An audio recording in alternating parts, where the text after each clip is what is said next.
나는 율법을 폐하려 온 것이 아니라 율법을 완전케 하려 함이라라고 마태복음 5장 말씀에서 예수님 말씀하셨습니다.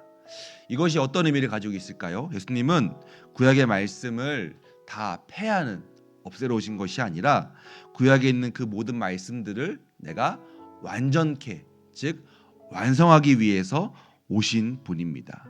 자, 그런데 문제가 생겼습니다.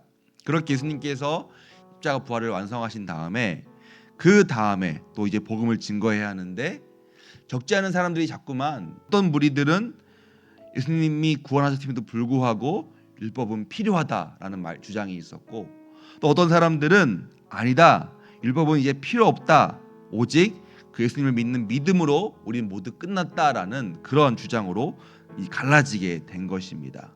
즉 율법과 은혜가 대치가 되게 된 것이죠. 자, 그럼 어떤 것이 정답일까요? 율법이 있고 은혜가 그것을 감싸서 완성한 것이 정답입니다. 그 율법의 지배 아래에서 자유롭게 됨으로써 우리가 온전하게 은혜 아래에 있음을 확신하는 것을 그가 지금 설명을 하고 있습니다.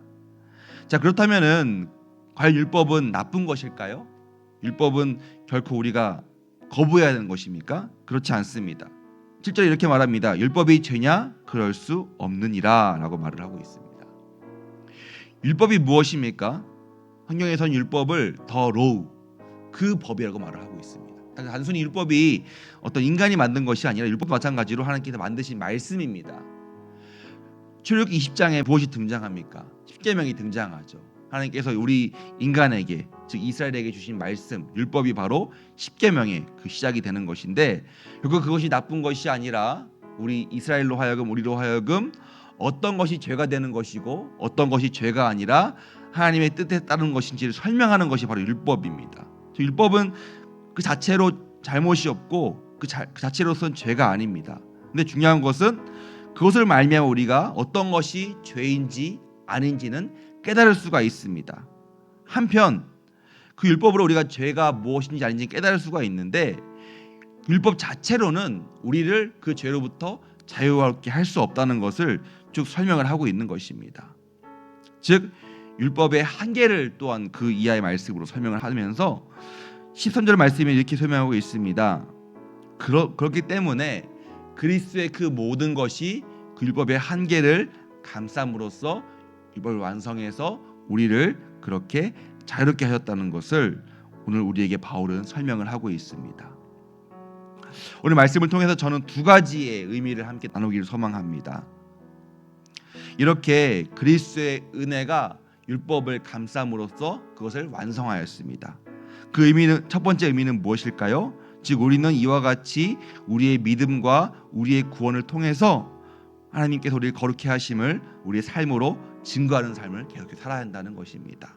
즉 구원파처럼 더 이상 내가 이 구원받았으니까 나는 자유다라는 그런 방관자의 입장이 아니라, 우리가 또한 구원받은 후에 그 구원받음의 거룩함을 계속해서 삶으로 증거하는 모습을 우리가 지켜나가야 한다는 것이죠. 두 번째로 이 구원받음의 은혜의 두 번째 의미는 우리로 하여금 나의 구원에 대한 확신을 줍니다. 즉 이단들이 말하는 나의 구원에 대한 의심과 불신이 아니라 나는 내가 받은 구원에 대해서 더욱더 확신하며 그것을 선포할 수 있는 근거가 된다는 것이죠.